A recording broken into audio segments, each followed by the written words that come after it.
So decided to try to come to this convention center, check out the Travel Channel, and I'm stuck here in between all this traffic at the Grammys.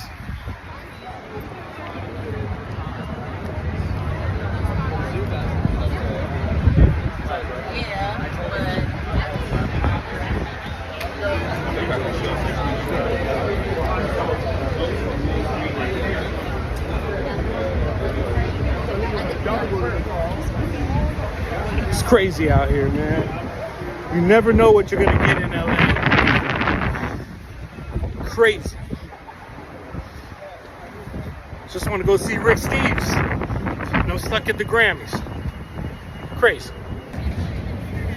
Okay, I'm here at the LA Convention Center, and this is the Travel Convention. And here we go.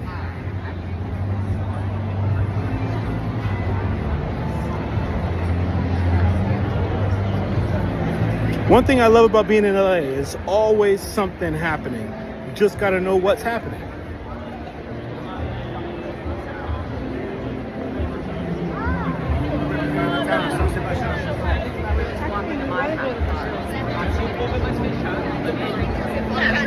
You wanna know about travel, this is the place to be. Everything travel here.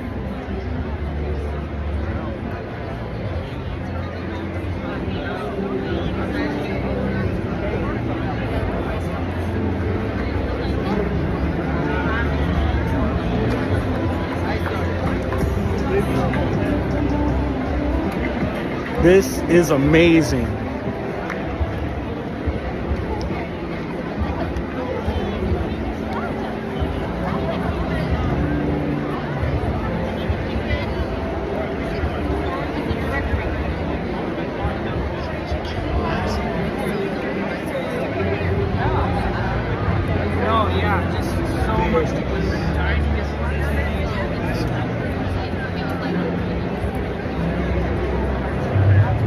Alaska, this is my stomping ground.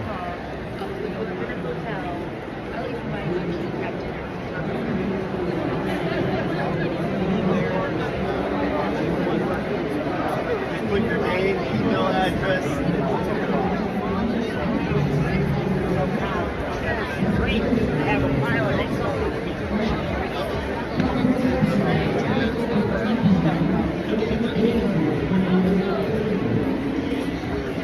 Rick Steves. He's free? Free, take as many as you like. Thank You're you so safe. much. Is he speaking over there right now? Yeah. Oh, okay.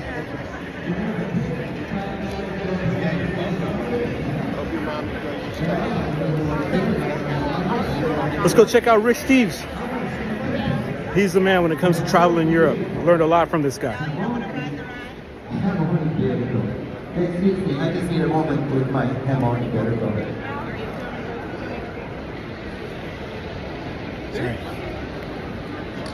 Wow.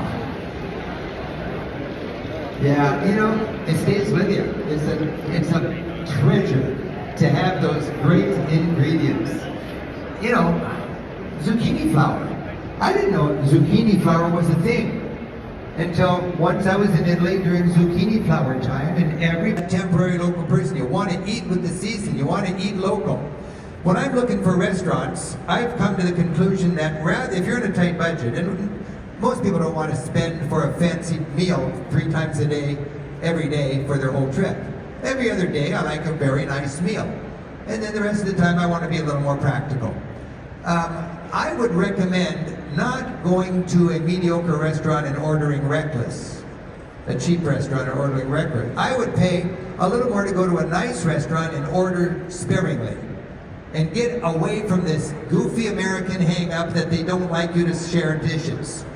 It's very rare I go to a restaurant that I don't ask for a small plate so my partner and I can try each other's food. Where we just order one entree and share it. And if the restaurant's any good, they're going to be thrilled you're there. It's not an issue. They're glad you're there. You want to try more. You want to have an experience. 2 people in a nice restaurant, beautifully presented food, a smart clientele, romantic evening. You can order The 2 sauce. first courses, split the entree, split the dessert, have a carafe of house wine and tap water, and you can get out of there wasting no food, having a classy experience, and spending no more than the sloppy family down at the cheap restaurant. My research, this year I'm setting up my itinerary right now. Every day I've got on my calendar, it says G10 and G6. It means a guide at 10 o'clock and a guide at 6 o'clock. Every evening I hire a food guide so I can get good with the restaurants for my guidebooks and for our tour program.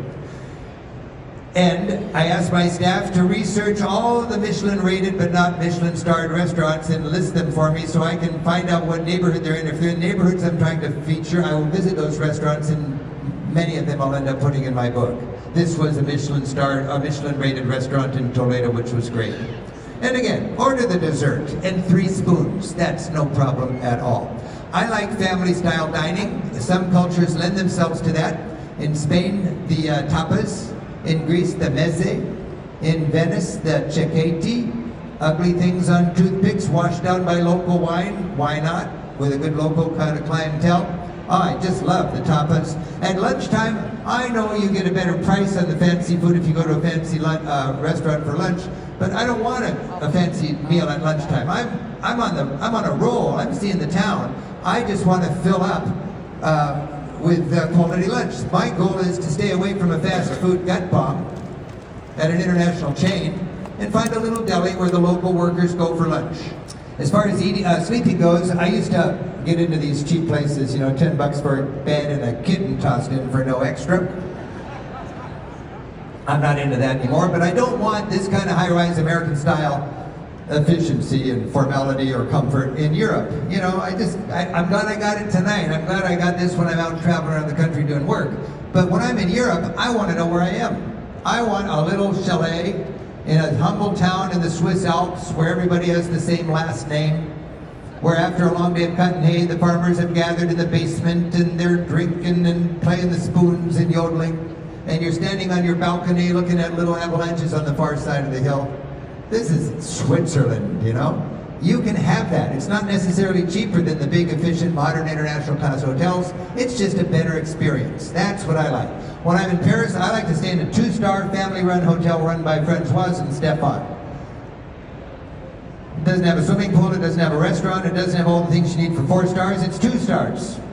It's on a pedestrian-only street, it's quiet, it's central, 7 blocks from the Eiffel Tower. There's a market outside every morning. It's so French when I step outside after breakfast, I feel like I must have been a poodle in a previous life. So this was the highlight of my trip. I started listening to Rick Steves about 14 years ago, and he really has just helped me navigate through Europe and find beautiful places to stay when it comes to hotel accommodations, when it came to beating the lines and being able to navigate through the lines in Paris and all these different places that have these attraction sites.